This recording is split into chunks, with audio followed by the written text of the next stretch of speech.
Je trouve miraculeux de voir comment le Seigneur conduit et agit. Nous allons ouvrir dans le livre aux Hébreux, chapitre 13, et nous allons ensemble lire les versets 5 à 9. Donc, je vais le lire, je lis dans la version française, mais une version plus moderne, courante. Et comme j'ai l'habitude de dire, si ça diffère de ce qui est écrit dans la Bible que vous avez, il n'y a pas de... c'est pas un problème, c'est juste les mots sont utilisés différemment. Donc, je vais lire les versets 5 à 9 d'Hébreux, chapitre 13. Okay. Jean. OK. Un petit peu plus de lumière. Alors, chapitre 13, verset 5. « Votre conduite ne doit pas être déterminée par l'amour de l'argent. Contentez-vous de ce que vous avez, car Dieu a dit, je ne te laisserai pas, je ne t'abandonnerai jamais. C'est pourquoi nous pouvons affirmer avec confiance, le Seigneur est celui qui vient à mon aide, je n'aurai peur de rien. Que peuvent me faire les hommes? Souvenez-vous de vos anciens dirigeants qui vous ont annoncé la parole de Dieu. Pensez à la façon dont ils ont vécu et sont morts, et imitez leur foi. Jésus-Christ est le même hier, aujourd'hui et pour toujours. Ne vous laissez pas égarer par toutes sortes de doctrines étrangères. Il est bon d'être fortifié Il est bon d'être fortifié intérieurement par la grâce de Dieu, et non par des règles relatives à des aliments. Ceux qui observent de telles règles n'en ont jamais tiré aucun profit. Je disais que je trouve vraiment intéressant et même, je dirais, miraculeux, parce que peut-être on va voir la partie miraculeuse à un moment donné, que quand Dieu nous prépare Jean, prépare Bertrand, Donald et ceux qui viennent enseigner, bon, on le prépare, on est attiré d'une manière, on dit, OK, je me sens attiré dans cette direction. Et ce matin, ça semble aller vraiment dans cette direction. Il y a 12 ans, ça veut dire quoi?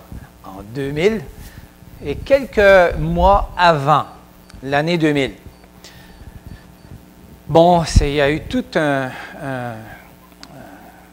élément médiatique, on change de millénaire, on entre à un nouveau stade de l'histoire de l'humanité, on entre dans le 3e millénaire, et ceci a causé beaucoup d'excitation, mais aussi passablement de préoccupation chez plusieurs. On se souvient qu'il allait y avoir une espèce de cataclysme informatique, je ne sais pas trop, mais finalement, on est passé, et puis on est allé chez Tim Hortons, on a continué à prendre notre café, puis on a utilisé nos ordinateurs, puis il semble que la date a changé. Mais est-ce que vous vous souvenez de cette période? Ces changements, on craignait ces changements. Et comme dans tous les changements majeurs, comme celui-ci, je viens de mentionner, il y a eu à cette période plusieurs alarmistes apocalyptiques. Vous vous souvenez peut-être de quelques personnes, quelques livres, et pour certains, c'était une période tendue. Bien entendu, parce que là, il y avait de ces auteurs qui parlaient d'un cataclysme X. Bon, on faisait surtout allusion aux ordinateurs, que ça allait bouleverser. En tout cas, il y a tout eu un mouvement ou une période assez instable. Et pour d'autres, par exemple, prenez les gens d'affaires de cette période. Et c'était toute une opportunité en or.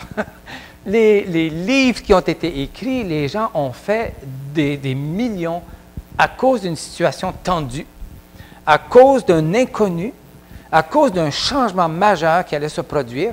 On pensait à un changement majeur. Et là, il y a eu vraiment des opportunistes de cette période. Et 12 ans après, aujourd'hui, comment devrions-nous penser et comment devrions-nous agir concernant ces changements? On parle de changement de saison, on peut parler de changement de millénaire, on peut parler de changement de décennie. On vient d'entrer dans une autre année. Il n'y a que quelques jours. Alors, comment est-ce qu'on devrait agir, penser face à ces changements? Et nous savons que les changements apportent un certain lot de stress et de soucis et d'inquiétudes pour certaines personnes. Bon, j'aimerais passer par pendant les quelques minutes qui vont suivre, faire allusion à deux chercheurs, si on parle de science, qui touchent le phénomène du changement. Un est un professeur, Magnusson de l'Université Lethbridge en Alberta. Il mentionne, et je cite, que les individus, tout comme les organismes, je retourne en arrière, excusez-moi. Donc, ce professeur de l'Université Lethbridge en Alberta dit, et je cite, « Le changement est devenu l'une des grandes caractéristiques de la vie moderne. On a eu un téléphone chez nous. Quand on l'a reçu, il était toujours le même 18 ans après que j'ai quitté. » Il y avait des situations dans la vie, ça vous dit mon âge un peu, là, mais en tout cas, ça ne changeait pas. C'est-à-dire, ça changeait, mais on savait ce qui allait être au niveau, par exemple, au niveau de la téléphonie. On va avoir le même numéro et le même téléphone. Ça a duré une génération. Je continue, il dit, l'ouverture des frontières entre les nations a élargi l'horizon de nos relations, bien évident. Et au milieu de tout ce changement, des emplois apparaissent et d'autres disparaissent. C'est devenu notre réalité. Dans les 20 dernières années, le changement a été un trait marquant de quasiment tous les aspects de notre existence. Et on le vit. Nous vivons dedans. Nous sommes dedans. Nous sommes dans cette partie de la vie société, de la vie de notre société, qui, la vie quotidienne, est égale à changement, et des changements de toutes sortes. Et dans son papier, ce professeur Magnusson mentionne que les individus, tout comme les organismes, se débattent souvent pour trouver le sens de tous ces changements et pour apprendre à s'adapter et à prospérer dans ce nouvel ordre des choses.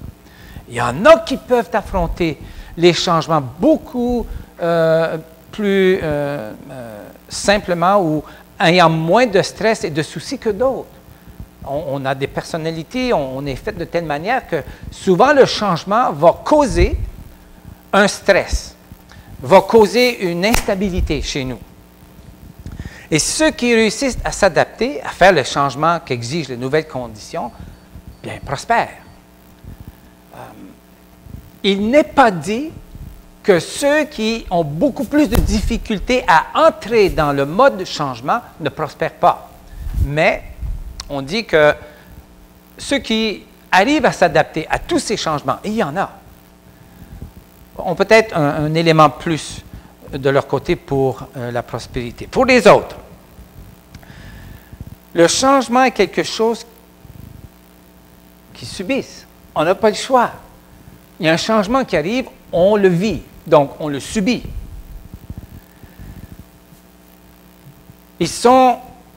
Plusieurs de ces personnes, bon, nous tous, on est comme à la merci victimes de la conjoncture changeante et ont souvent, ces personnes, l'impression de n'avoir aucun contrôle ni d'influence sur les transformations qui les touchent le plus près. Et c'est ce qui les déstabilise et les rend beaucoup plus soucieux dans la vie courante de tous les jours, de se lever jusqu'au coucher, par exemple. Et même pour ceux et celles qui fonctionnent, parce qu'ils ne peuvent rien, il faut fonctionner, malgré tous les changements, qui suivent le courant du changement, ces personnes fonctionnent pour un certain temps. Alors, ces personnes qui subissent les changements, ils fonctionnent pour un certain temps, mais courent souvent le risque de souffrir de tous ces changements. Maintenant, je reviens au Québec. Donc, ce chercheur à l'Université Lethbridge en Alberta, je reviens au Québec, c'est un homme connu à l'Université Laval, d'ailleurs, qui a fait beaucoup de recherches au niveau de la CSST et la santé au travail, Jean-Pierre Brun, peut-être que quelques-uns d'entre vous le connaissez, qui est d'ailleurs le titulaire de management à l'Université Laval et fondateur de la chaire en gestion de la santé et de la sécurité au travail. Je crois que si vous êtes travailleur, en tout cas pour les travailleurs autonomes, on reçoit des dépliants réguliers de la CSST concernant la santé et la sécurité au travail. Et M. Brun, professeur Brun, admet, je cite, le changement organisationnel, et je crois que Bertrand va probablement être le plus au courant de cela, parce qu'il est vraiment dans le domaine.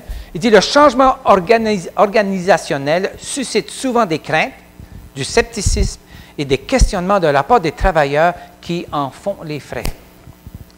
Bon, je ne vais pas trop m'aventurer là-dessus parce que souvent, comme il y a la partie gestionnaire, il y a la partie travailleur, et le professeur dit il devrait y avoir beaucoup plus de relations entre les deux, mais je ne vais pas là. C'est juste pour mentionner concernant les faits. Ce qui arrive. Donc, et il poursuit en déclarant, les employés sont alors placés devant le fait accompli. Bon, la Ville de Montréal va décider, par exemple, un changement. Et les employés, les cols bleus, n'ont pas le choix. Bon, ils peuvent régimber un peu, mais finalement. Et si vous vivez dans un contexte organisationnel où il y a eu des changements majeurs, bien, vous les subissez. Je les subis, on les subit. Ils n'ont pas véritablement leur mot à dire, se font imposer des changements sans véritables explications. Je continue, trop souvent le facteur humain est négligé lorsque vient le moment de concevoir et de procéder à des changements organisationnels. C'est la plus grave erreur commise lors des tentatives de transformation. Mais il faut se le dire, il faut arriver à se dire, tous les changements ne sont pas négatifs, n'ont pas de répercussions négatives sur la personne, sur l'être humain. Et ce professeur, Jean-Pierre Brun, suggère un processus proactif qui inclut les humains dans la réflexion du changement et qui doit faciliter l'intégration des personnes afin de favoriser le développement organisationnel efficace. On pourrait continuer longtemps et ce n'est pas mon objectif ce matin. Je ne suis pas expert en la matière, mais je vis les changements qui sont devant nous tous les jours pratiquement. On en vit un autre bientôt, changement chez nous. Alors, on passe d'une compagnie à une autre. Aïe, aïe, aïe, aïe, aïe, c'est une autre histoire. Les changements, les changements.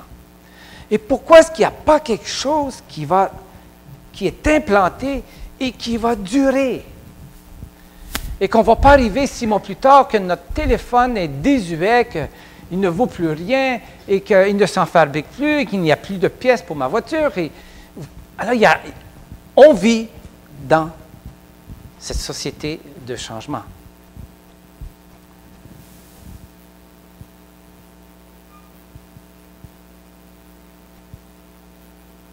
Ce que j'aimerais faire, c'est... On a besoin d'aide afin de naviguer, afin de pouvoir avancer de manière cohérente en tant que croyants, croyantes, dans nos environnements respectifs, où le changement est quotidien, ou pratiquement, où le changement est régulier peut-être, et auquel on subit. Moi, je dirais que la majorité d'entre nous subissons les changements. Nous ne sommes pas la source du changement. Je vous vois dans vos lieux de travail, et je me dis, il y a quelque part, dans cette boîte, il y a qu'une personne ou un petit groupe de personnes qui vont suggérer tel ou tel changement. Et il y en a 1500 autres qui vont devoir le subir. Donc, c'est la réalité dans laquelle nous vivons aujourd'hui. Et j'aimerais qu'avec le texte ce matin, on puisse au moins pouvoir naviguer, pouvoir avancer, pouvoir fonctionner dans notre société d'une manière cohérente, mais d'une manière aussi efficace en tant que croyant. Notre foi. Hébreux, le texte que nous avons lu ce matin dans Hébreux 13, versets 5 à 9, C'est comme un phare à l'horizon. Si vous avez voyagé ou habité le long des côtes canadiennes, soit le Pacifique ou surtout l'Atlantique, vous avez régulièrement dans des endroits bien particuliers des phares et qui éclairent ou des klaxons lors de brouillard. Heureusement. Ceci aide les navires à naviguer au travers soit des tempêtes, soit des rochers ou du brouillard. Et ce texte est pour nous comme ça, un peu un phare dans un certain brouillard dans notre société peut-être, et ce texte nous met certains paramètres afin pour nous de ne pas échouer dans l'erreur ou sur une fausse conception de qui est Dieu. Je crois que l'étude que nous abordons au niveau interactif nous met dans un contexte qui est le nôtre, qui est réel, mais est-ce que nous pouvons arriver à vraiment avancer en tant que croyants dans notre société de changement? La science change, elle émet de nouvelles recherches, de nouvelles trouvailles, donc il y a des changements, on l'a mentionné ce matin. Il y a 3 questions qui se posent concernant ce texte, ou que nous pouvons poser. Et dans quelle mesure Jésus est-il le même? Est-ce que, je ne vais pas peut-être aborder la question, mais est-ce que cette déclaration que Jésus est le même vient en contradiction avec la réalité dans laquelle nous vivons? Une deuxième question que nous pourrions nous poser, c'est quelle est la signification d'hier? Quelle est la signification d'aujourd'hui et pour toujours ou demain dans ce texte? Et là, on parle ici de stabilité. On parle de constance. Et une troisième question que nous pourrions nous poser, si on y arrive à essayer de cerner cette question, c'est pour nous, comment est-ce que ça s'applique? Comment ma vie, là? Comment est-ce que cette parole peut s'appliquer à ma vie? Alors, voyons la première chose. Nous lisons, Jésus-Christ est le même. Ce qui semble très anodin, le mot le même. En grec, c'est 2 mots séparés. Comme vous pouvez voir, il y a un article. Mais le mot existe aussi sans article. C'est-à-dire qu'en grec, il est très précis. On peut dire, par exemple, même si je dois aller à gauche, je dois aller à droite. Donc, le mot « même », c'est le même que nous trouvons ici. Mais avec un petit article qui le précède, ça change le tout. En grec, en tout cas, c'est la beauté de la langue dans laquelle ça a été écrit, c'est Jésus-Christ. Il n'est pas dit « même s'il », non. Il est spécifié que Jésus-Christ est le même. Et l'article définit. Il définit la personne. Et il y a un petit mot, un petit article qui fait toute la différence. Le sens change et produit un message qui introduit, ou qui établit plutôt, l'identité de la personne. Par exemple, ce verset vient faire une transition. Il n'y a pas de dissonance entre le verset 7 et 9 avec ce verset 8. Ça semble, mais pourquoi est-ce qu'il dit ça? Il parle d'argent d'un côté, il parle des anciens de l'autre, mais c'est une transition. C'est un verset de transition. Le nom complet, on dit Jésus-Christ est le même. Le nom complet détermine l'identité de la personne, Jésus. Donc, Jésus-Christ, nous lisons, est le même. Hier, il est le même maintenant, aujourd'hui, et il est le même pour toujours. Il est le même dans 2 heures, demain. Il identifie la personne Jésus et il identifie aussi son rôle, le Christ, c'est-à-dire loin, le choisi, la personne mise à part. Ça semble anodin dans notre première lecture, on lit Jésus-Christ est le même, et si on s'y arrête, on se rend compte la profondeur dans laquelle il est dit. Et ce qui est important pour nous, c'est que quand on parle de changement dans lequel nous vivons, des changements, il y a peut-être en ce moment un changement qui arrive dans votre vie. On ne le publicise pas, bien entendu, mais on fait face souvent à des changements qui nous rend un petit peu soucieux, mais causent un certain stress en nous. Et on se dit, mais je suis croyant, je suis croyante. Oui, on dit, ben Dieu va pourvoir, Dieu va... Oui, mais on a besoin, nous avons besoin d'une déclaration qui vient confirmer et qui vient établir un fondement solide pour dire, OK, Jésus va m'accompagner, Jésus va m'aider.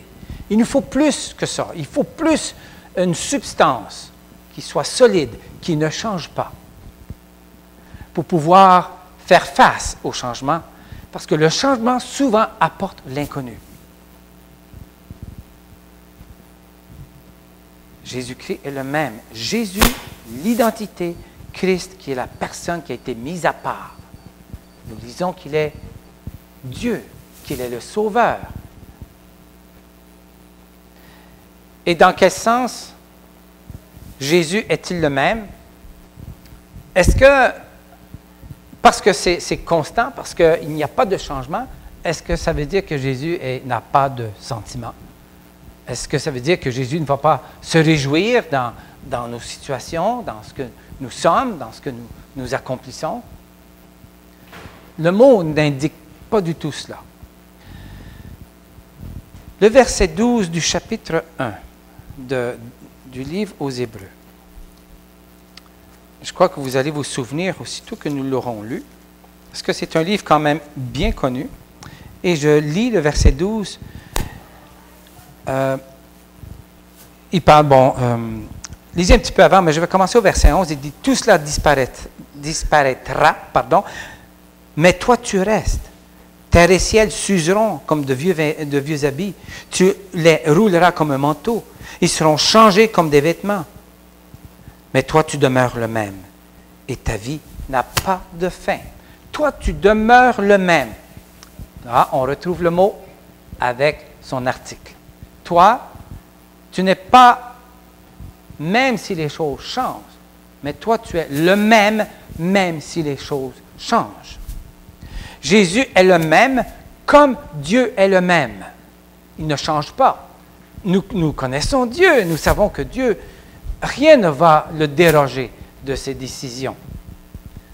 Et Jésus, Dieu, est aussi Dieu qui ne change pas.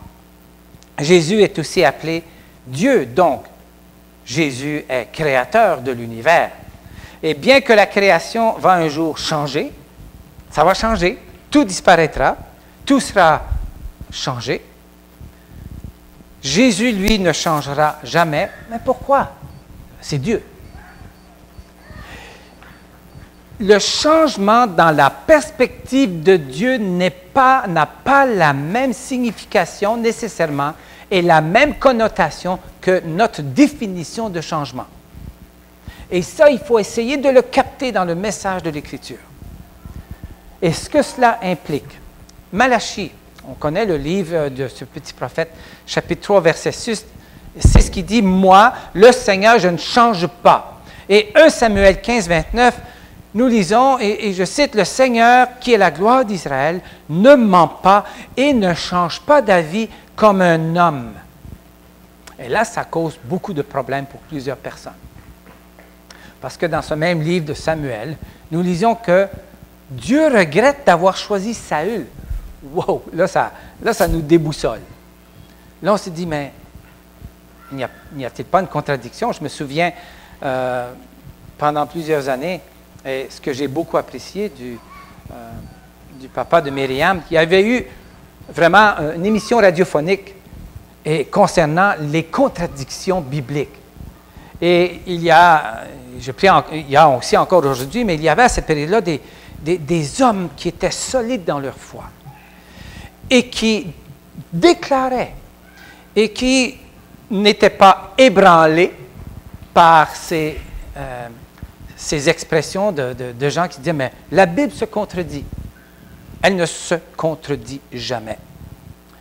Le verset 29 de 1 Samuel 15 vient éclaircir une possible confusion quand on lit le mot regret ou un autre mot qui est presque parallèle ou similaire, repent. Dieu se repent, par exemple, de quelque chose.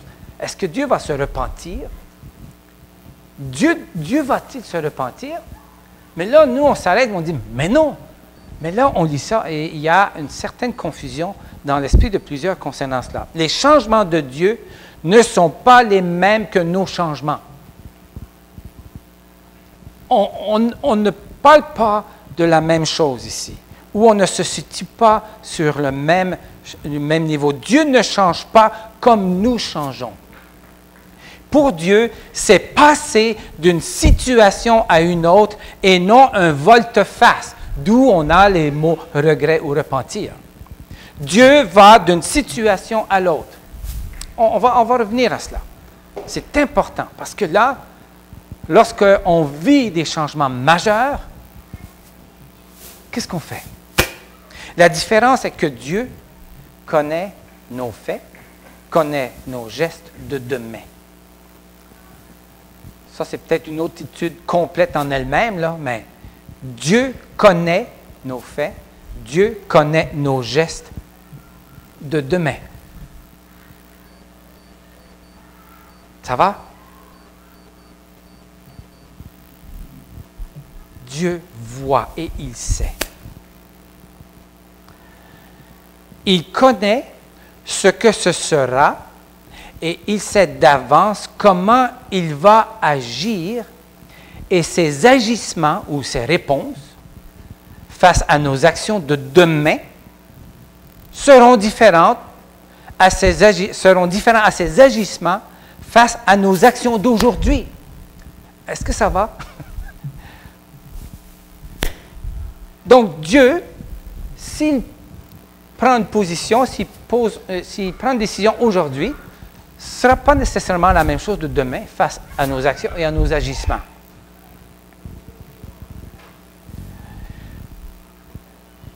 Alors, quand nous lisons le verset 11 de 1 Samuel 15, je regrette d'avoir choisi Saül comme roi, par exemple, n'est pas basé sur son ignorance de demain, n'est pas basé qu'il ne connaît pas demain. Il connaît l'avenir et ses actions sont en fonction de ce qu'il sait, contrairement à nous, l'être humain. Donc, lorsque Dieu dit « je regrette » ou « je me repens d'avoir choisi Saül », ses décisions, simplement il y a une chose aujourd'hui, ses décisions, pour ce qui va venir demain, sont différentes de celles qu'il va prendre pour aujourd'hui. Nous pouvons dire que Dieu agit aux situations et aux actions des hommes de différentes manières. Dans notre esprit, on se dit, mais oui, Dieu ne va pas se repentir. Ou Dieu il va regretter. Il y a quelque chose qui ne sonne pas correct dans notre esprit lorsque nous lisons cela. Et plusieurs vont utiliser ces textes pour justement dire que, bien voilà, Dieu, la Bible se contredit. Nous pouvons aussi affirmer que les agissements de Dieu diffèrent des nôtres. Ils sont basés sur sa connaissance de demain. Les décisions de Dieu, les agissements de Dieu sont basés sur sa connaissance de ce qui va venir sur demain. Il prévoit nos changements. Vos changements, mes changements de demain sont déjà connus de Dieu et il a déjà la réponse pour nous face à ces changements qui sont devant nous, qu'on ne connaît pas. Pour nous, c'est l'inconnu. Pour Dieu, c'est tout à fait le connu. Et il y a de ces changements majeurs dans notre vie. Lorsque ça nous arrive, et malheureusement, en tout cas, humainement, on se dit, mais où est Dieu? Où était Dieu? Et là, on combat dans notre esprit c'est cette confrontation dans notre réflexion.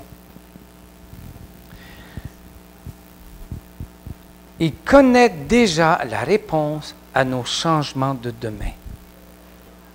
Et à chaque changement à venir, il planifie le tout selon sa sagesse et selon sa volonté parfaite. Nous changeons souvent d'idée. Excusez-moi. Je change souvent d'idée. Je ne veux pas prétendre. Je change souvent d'idée. Ouais, parce que je ne connais pas ce qui est à venir. Je ne connais pas. Je ne sais pas. Dieu, par contre, voit toujours ce qui va venir. Il va passer d'une situation à une autre. Donc, on retrouve le mot regret, repentir. Donc, il passe d'une situation à une autre seulement en réponse de ce qu'il a déjà vu. Seulement en réponse de ce qu'il connaît déjà, de ce qui va venir.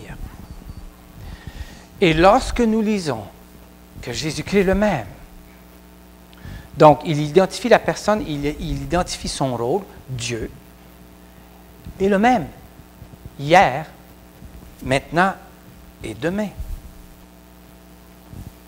OK, je vais accélérer. Je veux voir ces trois choses, mais assez brièvement. Dieu ne change jamais, demeure une vérité qui ne changera jamais. Dieu ne changera jamais, et ça ne changera jamais. Si on parle de changement, ça n'arrivera pas parce qu'il n'est pas humain. Dieu n'est pas nous. Jésus est le même. Est écrit dans Hébreux 13:8, est écrit dans une perspective divine et non pas humaine. Jésus est Dieu. Pour que nous ayons, Jésus est le même, est une perspective divine, pour que nous ayons tout le poids de ses bénédictions dans nos vies. Tout doit être dirigé vers nous. Le monde change et nous sommes dans un contexte social changeant. Sachant que Jésus ne change jamais, nous permet de vivre en paix dans le tourbillon de notre société et de pouvoir naviguer dans les eaux troubles de ce fameux troisième millénaire dont on a tant attendu depuis 3000 ans, en tout cas 2000 ans. Et ceci nous permet de continuer. La signification d'hier, aujourd'hui et demain. Pourquoi est-ce si important que Jésus soit le même hier, aujourd'hui et demain?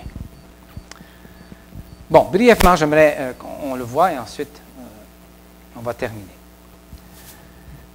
Hier, il est très important que Jésus-Christ soit le même hier, comme il est aujourd'hui, parce que hier nous a démontré qui il est réellement.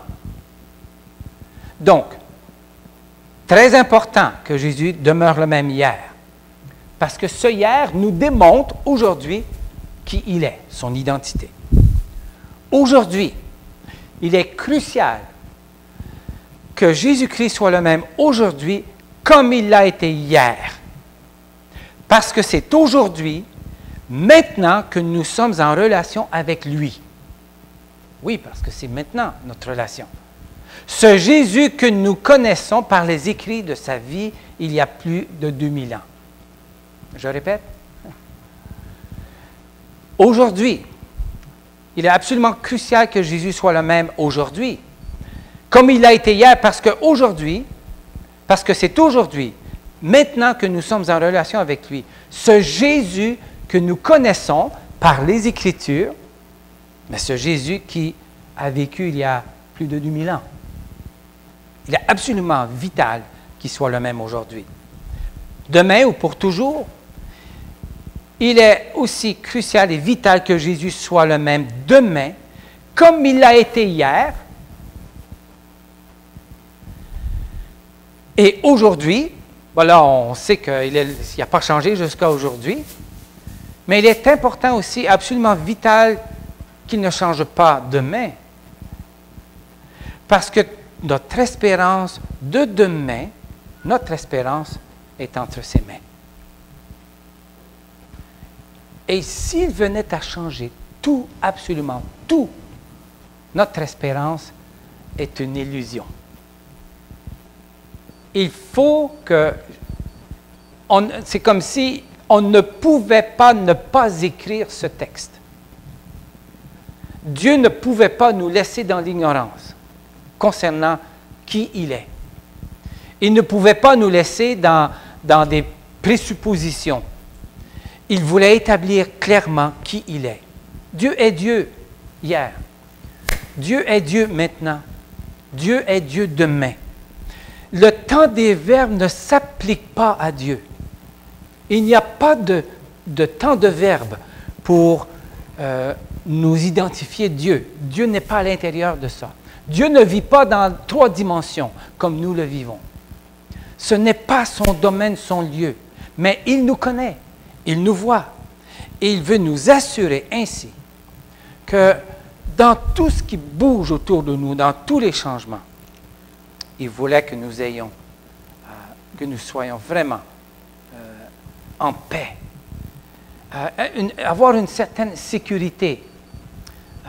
Même si on vous dit, on vous remercie de votre emploi. Ça, c'est un changement qu'on ne prévoit pas.